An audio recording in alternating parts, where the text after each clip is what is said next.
गोचलन container गाड़ी को जबत कला बर्छुणा पुलिस। जाजपुर जिला बर्छुणा थाना अंतर्गत चारिनंगल ग्रामर गोचलन व्यवसायी राति गोटाए समय एक कंटेनर गाड़ी रे 100 रु ऊर्ध्व गाई नहीं जाउथबा बेले कोनोसी कारणवशत बर्छुणा थाना अधिकारी मधुस्मिता बेहेरा खबर पाई खैराठारे गोरु बोझी कंटेनर गाड़ीटी को जबत करथिले।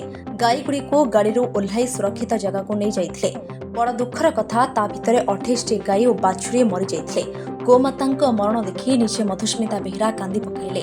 पर जेसीबी मेसिन साहाय्य गात करी मरी जाइथिबा गोमाता मानकु पोती दिया जाइथिला।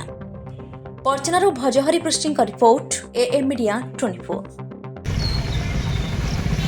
सांबादिक संजय कुमार मिश्र देखो गतकाली आम राति खबर पाइलु चारनंगल एरिया गोटे यूपी नंबर गोटे बड़ कंटेनर जो थे कि 80 रु ऊर्ध्व गोवंश को नहीं बांग्लादेश को चोराचालान कराऊँ। तेज खबर पाई बर्छुणा थाना अधिकारी जी अच्छा आमर मधुस्मिता बेहेरा एवं मु मोर जने सहयोगी सांबादिक सब्यसाई साहू आम राति गोटे पहुँचीलु। पहुँचला बेणापुर निकट से गाड़ी की जोर जबरदस्त अटकईलु। अटकला ड्राइवर एवं अन्य जो 3-4 जन गो माफिया थे चटापट गाड़ी रखी गाड़ी डेईं फेरार जाते।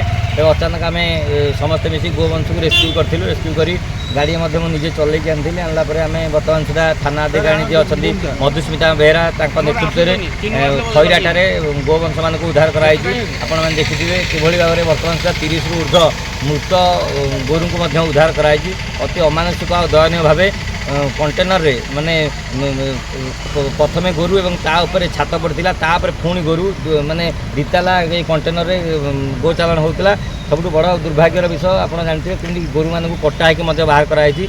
तेरे आम आशा करूँ राज्य सरकार ए दिगरे दृष्टि देवे। तेज माफिया मान विरुद्ध तुरंत आईनगत कार्यानुष्ठान ग्रहण करने को आम साधारण दाबी करूँ।